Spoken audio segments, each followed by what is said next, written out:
نصلي ونسلم على رسوله الكريم أما بعد فقد قال الله تبارك وتعالى في الكلام المجيد والفرقان الحميد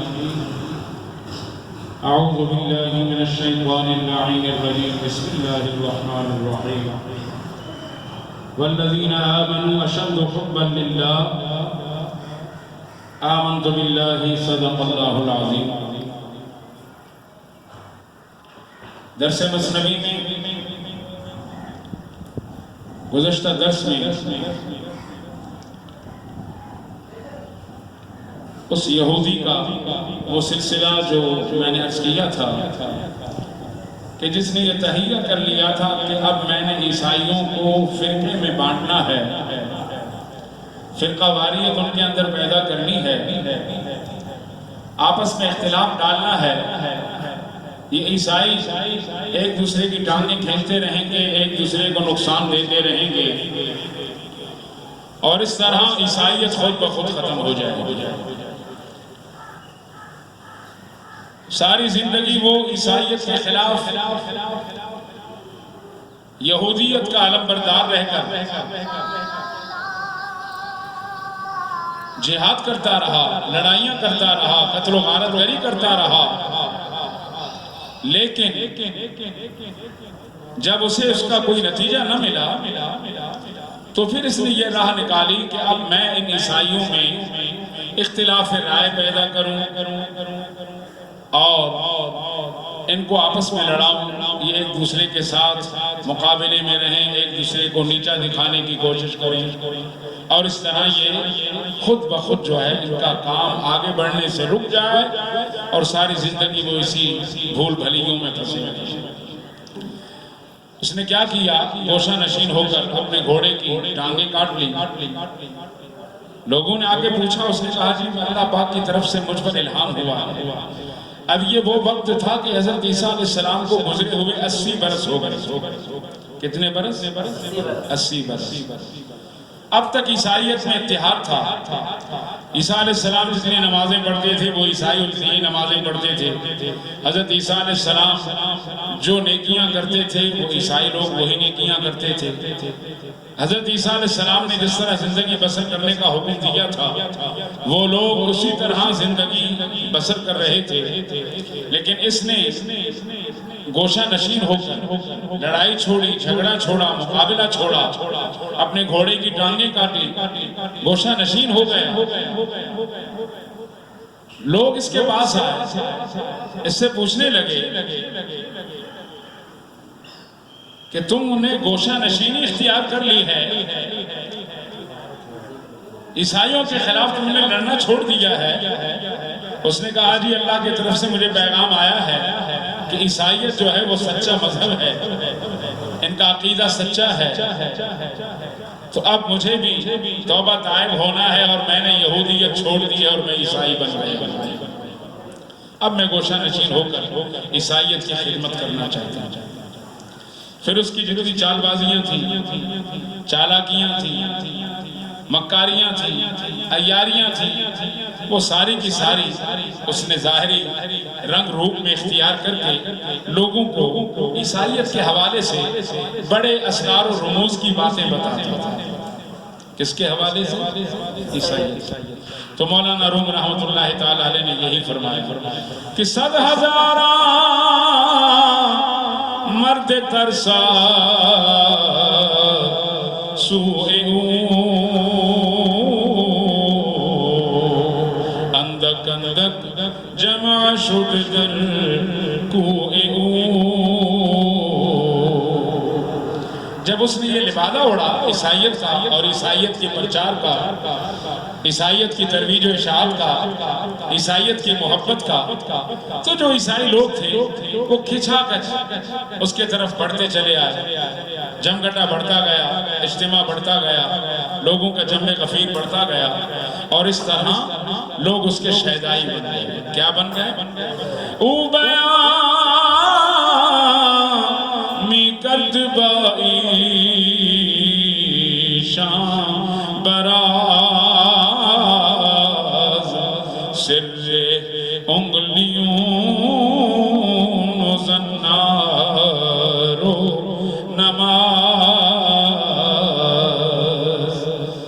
جیسے لوگ بڑھتے گئے تو وہ اپنے طرف سے عجیب و غریب عیسائیت کے اثرات، عیسائیت کے رموز، عیسائیت کے نکات، سلیب کی کیا فضیلت ہے، زنار پہننے کی کیا فضیلت ہے، وہ سلیب کی جو نشانی گلے میں پہنتے ہیں، انجیل کی کیا فضیلت ہے، نماز کی کیا فضیلت ہے، عیسائیت کی کیا برکتیں ہیں، وہ رات و دن یہی لوگوں کو بتاتا تھا۔ اس کے بیان سے لوگ آتے رہے، جمگٹا بڑھتا رہا۔ مولانا روم فرماتے ہیں اون بیامی کرد بائی شان فسی دائما اقوال و افعال مسیح۔ لوگوں کا جمع غفیر بڑھ رہا ہے، اس کے خطاب میں اور رنگ اور نکھار آ رہا ہے، دن بدن اس کے اسرار و رموز، اس کے بیان، اس کی ساری چیزیں بڑھتی رہی ہیں، معاملات بڑھ رہے ہیں، لوگ ان سے بڑے محظوظ ہو رہے ہیں۔ او بظاہر واعظ احکام بود، لیک در باطن سفیر و دام بود۔ مولانا روم رحمت اللہ تعالی علیہ فرماتے ہیں ظاہر میں تو اس نے لبادہ جو اوڑھا تھا، وہ لبادہ اس نے واعظ اور نصیحت کا، لبادہ کس کا تھا؟